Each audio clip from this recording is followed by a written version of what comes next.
로마서 8장 15절 말씀. 너희는 다시 무서워하는 종의 영을 받지 아니하고 양자의 영을 받았으므로 우리가 아빠 아버지라고 부르짖느니라. 좋은 날입니다. 성령님께서 오늘도 여러분들의 심령 가운데 큰 은혜와 평강으로 함께하여 주시기를 주님의 이름으로 축복합니다. 오늘부터 저는 여러분들과 함께 새로운 시리즈를 시작하기를 원합니다. 바로 기도 시리즈입니다. 여러분, 기도. 우리가 그리스도인의 삶 가운데에서 기도가 참으로 중요하다는 것과 또 기도해야 한다는 것, 우리가 잘 알고 있습니다. 그런데 실상 우리의 삶을 보면 기도의 자리에 나가는 것이 버겁고 또 막상 기도의 자리에 앉아봐도 무엇을 기도해야 될지 모를 때가 참 많이 있습니다.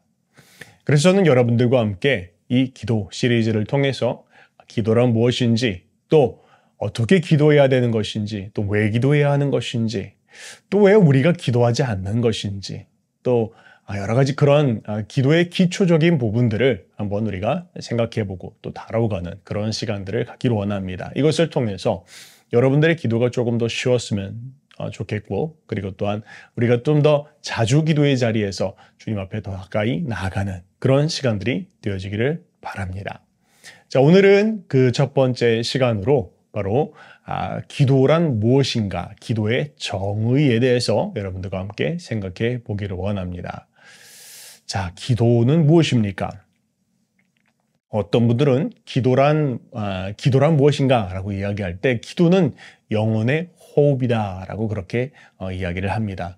네, 그렇습니다. 기도는 영혼의 호흡입니다. 마치 사람이 숨을 쉬지 못하면 살 수 없는 것과 마찬가지로 우리 그리스도인들은 기도하지 않으면 우리는 영적으로 살 수가 없습니다. 기도하지 않는 사람은 그 영혼이 살아있을 수가 없습니다. 우리의 영혼에 기력이 빠집니다. 우리 영혼에 그런 생명력이 사라집니다. 때문에 기도는 우리의 삶에 있어서 굉장히 필수적이고 하지 않으면 안 되는 것이다. 이것이 굉장히 중요한 부분들입니다. 여러분, 혹시 우리가 우리의 삶에 있어서 기력이 사라지고 있고 혹은 영적인 생동감이 사라지고 있는 우리의 모습들을 보고 있다면 우리의 기도의 그런 자리를, 또 우리의 기도의 모습들을 다시 한번 돌아볼 필요가 있습니다. 기도는 무엇입니까? 기도는 우리의 영혼의 호흡이다 입니다. 이것을 우리가 기억해야 할 것입니다. 자, 그런데요, 이제 한 걸음 더 나아가서 기도란 무엇일까라고 이야기할 때 저는 오늘 기도란 바로 하나님 아버지와의 대화이다 라는 면들을 한번 더 집중해서 생각해 보기를 원합니다. 기도는 무엇입니까? 하늘 아버지와의 대화입니다. 자, 한 두 가지 정도로 한번 나눠서 한번 생각해 보죠. 첫 번째, 오늘 여러분들과 한번 생각해 볼 부분들은 바로 기도는 하나님 아버지와의 대화이다 라는 부분들 먼저 한번 강조해서 생각해 봅시다. 자, 여러분, 우리가 기도의 자리에 나아갈 때, 또 기도를 시작할 때 기억해야 되는 것은 무엇인가 라고 이야기할 때 그것은 바로 하나님의 마음을 아는 것입니다. 기도해야 될 때가 되었습니다. 기도의 자리에 앉았습니다. 그때 분주한 우리의 마음과 생각들을 정리하고 우리가 먼저 하나님 앞에 딱 나아갈 때 우리의 마음에서, 우리의 생각 가운데서 기억해야 되는 한 가지가 있는데 그것이 무엇이냐? 바로 하나님 아버지의 마음이 어떠한 것인가에 대한 부분들을 기억해야 된다는 것이죠. 슬프고 안타깝게도 많은 사람들이 하나님 아버지의 마음, 근데 그렇게 이야기를 하면 하나님은 나에 대해서 화가 나 있으실 거야. 하나님은 나에 대해서 슬퍼하실 거야. 하나님은 나에 대해서 분노하고 계셔. 내가 아마 하나님 앞에 나가면 또 혼날 거야. 이런 생각들을 대부분 하고 있는 모습들을 보게 됩니다. 자, 그런데요, 우리가 기도의 자리에 나아갔을 때, 기도의 자리에 앉았을 때 먼저 시작해야 될 것, 기억해야 될 것, 그것은 무엇이냐? 바로 하나님의 마음이 어떤 것이냐라는 것입니다. 어떤 것입니까? 성경은 우리에게 하나님에 대해서 묘사해주고 설명할 때 하나님이 아버지가 되어지신다라는 것을 이야기하고 있습니다. 여러분, 아버지는 어떤 존재입니까? 아버지는 모든 것을 품어주는 존재입니다. 우리를 사랑해주는 존재입니다. 우리를 책임져주는 그런 존재입니다. 그런 존재로 하나님께서 우리에게 자신을 나타내 주시고 또 소개해 주시기를 원하신다라는 거, 그것을 기억해야 할 것입니다.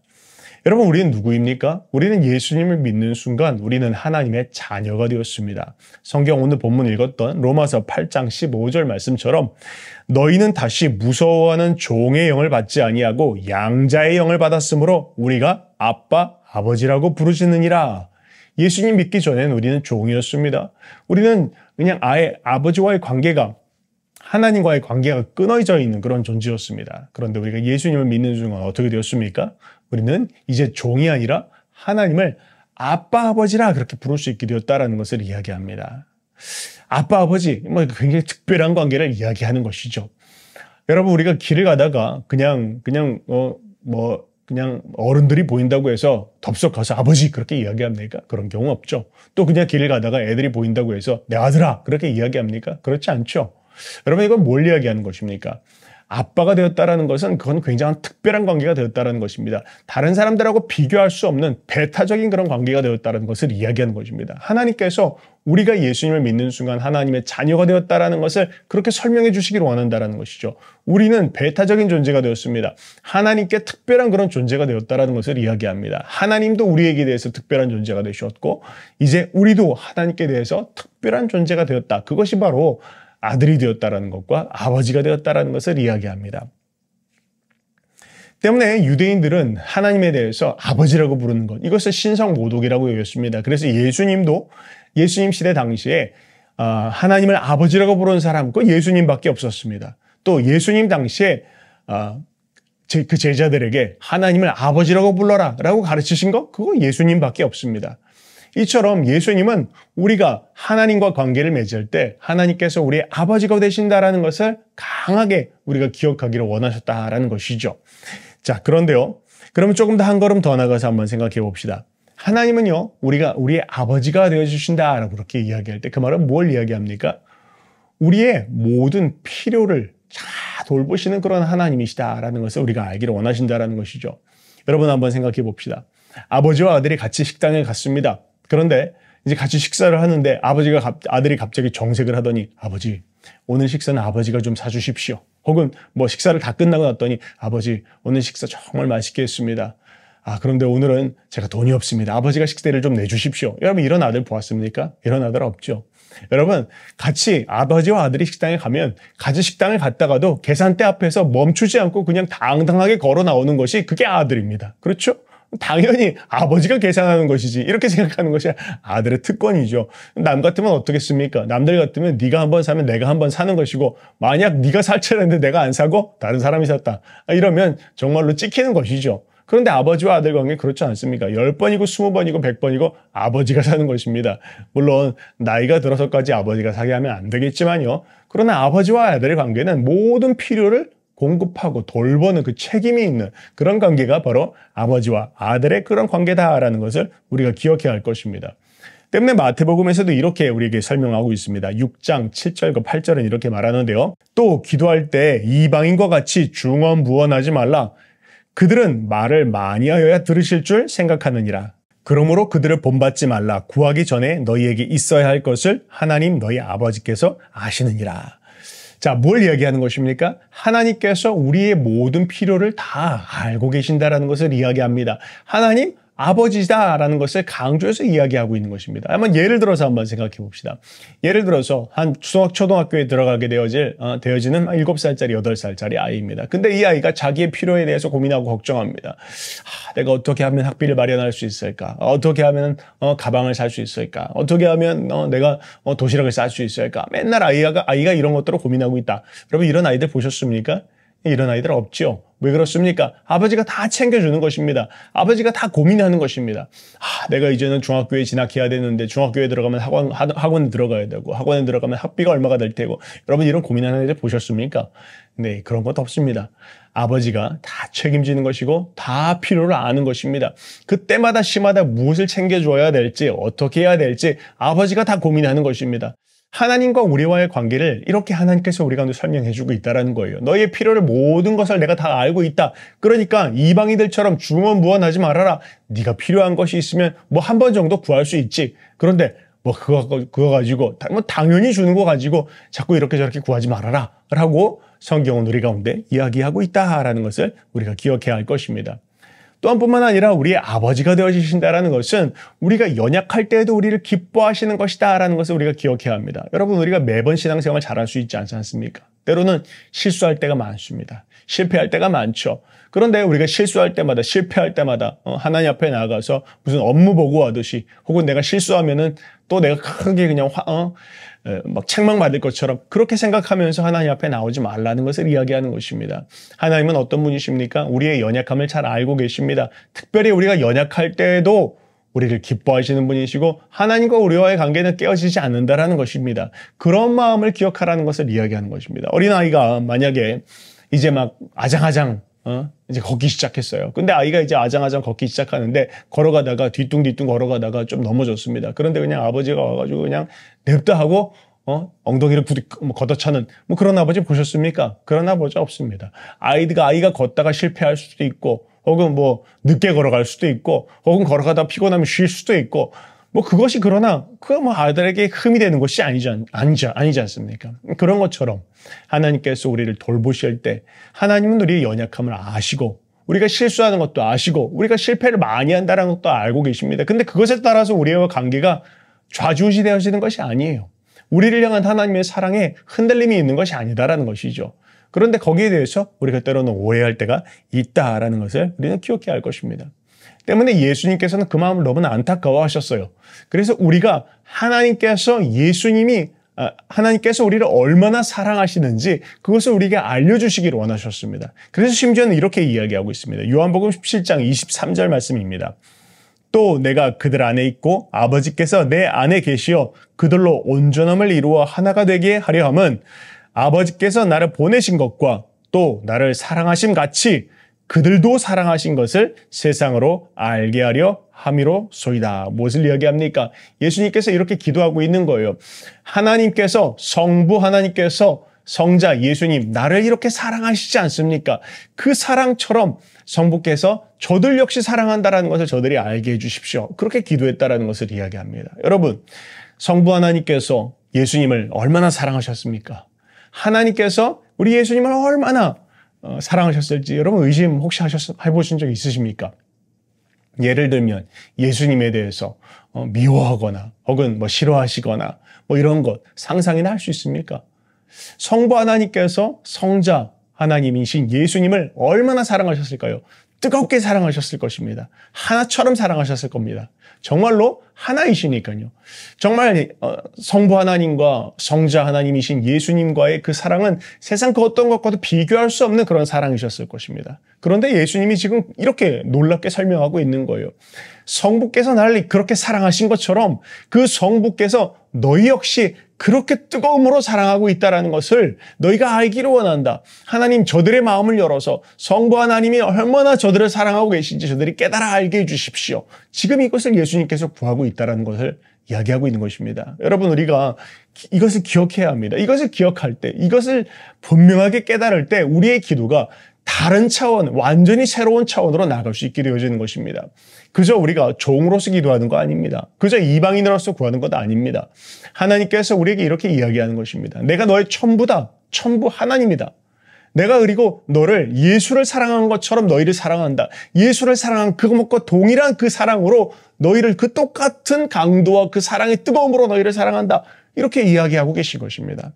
때문에 우리가 하나님 앞에 나아가서 기도할 때 우리는 우리의 기도의 기초를 무엇에 놓느냐 이것을 기억해야 할 것입니다. 그저 내가 잘하는 것 혹은 내가 못했다라는 것 이것 때문에 죄책감이 쓰여 넘어지거나 혹은 내가 잘하니까 그냥 자부심을 가지고 나가거나 이런 것이 아니라 하나님과 우리와의 관계는 아버지와 아들과의 관계로 나아가야 된다는 것을 우리 가운데 설명해 주고 있는 것입니다. 두 번째로 우리가 기억해야 될 것은 바로 기도는 하나님 아버지와의 대화이다. 대화에 방점이 있는 것입니다. 여러분, 만약 여러분들에게 아들이 있다라고 한번 생각해 봅시다. 근데 아들이 그냥 나를 그냥 무슨 자판기처럼 생각하고 땡기면 나오는 혹은 뭐 돈 벌어오는 기계처럼 생각한다면 여러분 어떻겠습니까? 뭐 그것 때문에 아들이 종종 나에게 협상도 하고 혹은 아부도 떨고 뭐 아들이니까 봐줄 수 있긴 하겠지만 그런데 이게 한두 번도 아니고 계속 그렇게만 나랑 관계한다면 아들이라 할지라도 마음에 상함이 있을 것입니다. 여러분 아버지의 마음은 어떻습니까? 아버지의 마음은 이런 것입니다. 아들아, 이 모든 게 다 네 거다. 다 이 내 것이 다 너의 것이다. 이게 아버지의 마음입니다. 그런데 그게 당연히 다 아들에게 주어질 것인데 그럼에도 불구하고 아들의 마음 가운데에서 그저 필요할 때만 찾아오고 그저 나를 돈 벌어오는 기계 정도로만 생각한다면 그렇다면 아버지의 마음도 상할 수밖에 없다라는 것을 우리가 기억해야 된다는 것이죠. 여러분 아들은 누구입니까? 아들은 모든 것을 상속받는 자입니다. 뭐 유무형 그 어떤 것 그리고 아버지의 가치관 또 아버지가 가지고 있는 그 모든 유업을 이어받는 것이 바로 아들이 하는 일입니다. 자, 그런데 우리가 상속받는다라고 이야기할 때 그것은 그냥 물질적인 것을 어떤 받는 것, 축복받는 것 이런 것들을 떠나서 그 아버지의 유업을 이어받는다라고 이야기할 때 우리는 이런 것이 더 중요하다는 것을 기억할 필요가 있습니다. 그것은 무엇입니까? 바로 아버지, 이 모든 것이 아버지의 것인데 이것을 어떻게 경영하는 것이 옳을까요? 이 모든 것이 아버지 것인데 이것을 어떻게 사용하는 것이 바를까요? 이 모든 것이 아버지의 것인데 그리고 또한 나의 것인데 이것을 어떻게 경영해 나가는 것이 관리하고 돌보는 것이 어떻게 하는 것이 좋을까요? 라고 대화를 하는 것이죠. 이 관계를 이어가는 것입니다. 이것이 더 중요하다는 것을 우리는 기억해야 합니다. 그저 내가 필요한 것들만 쏙쏙 빼먹는 그런 아버지가 아니라 이 모든 것이 아버지의 것이고 이 모든 것이 이제 나의 것인데 그렇다면 아버지와 함께 대화하면서 아버지와 함께 교제하면서 아버지 이 세상을 어떻게 경영하기를 원하십니까? 아버지 이 세상을 어떻게 우리가 관리하고 돌봐야 할 것입니까? 무엇을 어떻게 이끌어가는 것을 아버지께서 원하십니까? 이렇게 아버지의 생각을 구하기도 하고 또한 나의 생각들을 아버지께 아뢰기도 하고 하면서 관계를 이어가는 것, 그것이 바로 대화인 것이죠. 하나님 아버지께서 우리에게 원하시는 것은 무엇입니까? 바로 이 대화입니다. 하나님과 관계하기를 원하시는 것이고 더 깊은 대화 가운데 나아가서 아버지의 마음을 더 헤아려 알기를 원하고 우리의 마음을 더 아버지 앞에 솔직하게 토로하기를 원하신다. 그것이 바로 대화인 것입니다. 자, 그런데요. 뿐만 아니라 더 나아가서 하나님께서 그렇다면 사람을 왜 지으셨을까라고 이야기할 때 하나님은 우리를 이렇게 세상을 경영하는 통치의 내리자로서 또한 하나님의 아들로서 이 세상에 모두 유업으로 주기를 원하시지만 뿐만 아니라 그것과 관계없이 어떤 일을 떠나서 우리를 사랑하기 위하여 지으셨다라는 것, 우리와 교제하기 위하여 지으셨다라는 것 우리가 기억해야 할 것입니다. 하나님 우리를 왜 지으셨을까요? 하나님 우리를 어떤 일을 시키기 위해서 만드신 것이 아닙니다. 하나님 우리를 지으신 이유는 하나님은 우리와 함께 교제하기 위하여 우리를 사랑하기 위하여 우리 하나님께서 우리를 지으셨습니다. 때문에 웨스트민스터 소요리 문답에서도 이렇게 이야기하고 있죠. 사람의 제일 되는 목적은 무엇입니까? 그것은 바로 하나님을 영화롭게 하는 것과 영원토록 그를 즐거워하는 것입니다. 그렇게 이야기하고 있습니다. 사람이 해야 할 일이 무엇입니까? 사람이 해야 할 가장 중요한 것은 하나님을 영화롭게 하는 것과 하나님을 즐거워하는 것입니다. 하나님을 기뻐하는 것입니다. 하나님과 교제하는 것입니다. 여러분 우리의 기도의 기초가 바로 여기에 놓여져 있다는 거 우리가 기억해야 할 것입니다. 여러분 하나님께서 우리를 지으셨습니다. 그리고 하나님께서 우리를 구원하셨습니다. 그리고 그 하나님께서 우리에게 이제 찾아오셔서 말을 걸고 계십니다. 대화하기를 원하십니다. 두드리고 계십니다. 그렇다면 우리가 해야 할 일은 무엇입니까? 하나님께서 우리를 찾아오셨고 우리에게 말을 걸어오시는 그분께 이제 응답하는 것입니다. 대화를 시작하는 것입니다. 바로 그것이 기도인 것입니다. 자, 오늘 여러분들과 함께 이제 기도 시리즈를 시작하면서 기도란 무엇인가 가볍게 한번 생각해 보았습니다. 기도는 무엇입니까? 기도는 하늘 아버지와의 대화입니다. 그것이 우리 기도의 기초가 되어야 합니다. 이것이 분명하게 기초로 놓여졌을 때 우리의 기도가 건강하고 우리의 기도가 즐겁고 또 우리의 기도가 계속해서 나아갈 수 있게 되어지는 것입니다. 그렇게 기도하면서 승리하시는 저 여러분들 되시기를 주님의 이름으로 축복합니다.